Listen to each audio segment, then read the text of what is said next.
Le livre d'Ésaïe, chapitre 9. Le peuple qui marchait dans les ténèbres a vu une grande lumière. Sur ceux qui habitaient le pays de l'ombre de la mort, une lumière a brillé. Tu rends la nation nombreuse, tu augmentes sa joie. Elle se réjouit devant toi comme on le fait lors de la moisson, comme on jubile au partage du butin. En effet, le fardeau qui pesait sur elle, le gourdin qui frappait son dos, le bâton de celui qui l'opprimait, tu les brises comme tu l'as fait lors de la victoire sur Madian. Oui, toutes chaussures portées dans la bataille et tout habit roulé dans le sang seront livrés aux flammes pour être réduits en cendres.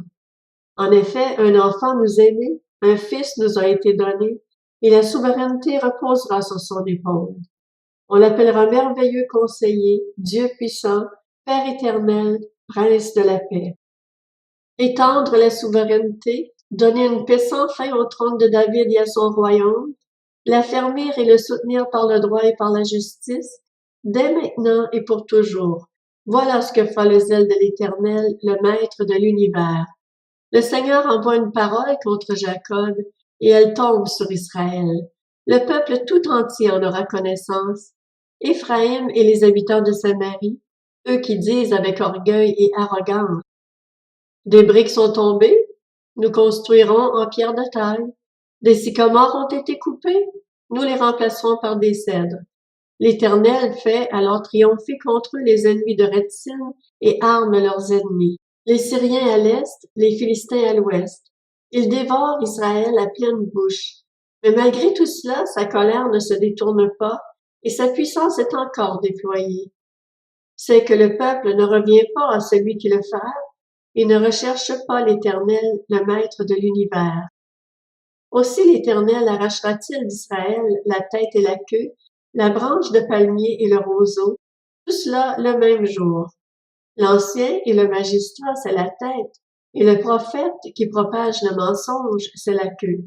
Les conducteurs de ce peuple l'égarent, et ceux qui se laissent conduire par eux se perdent. C'est pourquoi le Seigneur ne peut se réjouir en pensant à ces jeunes gens.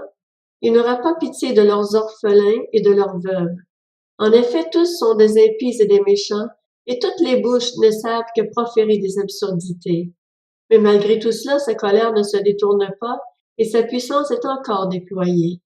En effet, la méchanceté brûle comme un feu qui dévore ronces et buissons épineux.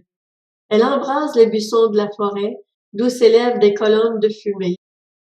C'est à cause de la colère de l'Éternel, le Maître de l'univers, que le pays est embrasé, et le peuple alimente lui-même ce feu. Personne n'épargne son frère. On pille à droite, mais on a encore faim.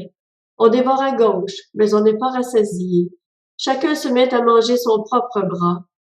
Manassé dévore Éphraïm, Éphraïm Manassé, et ensemble ils fondent sur Juda. Mais malgré tout cela, sa colère ne se détourne pas, et sa puissance est encore déployée.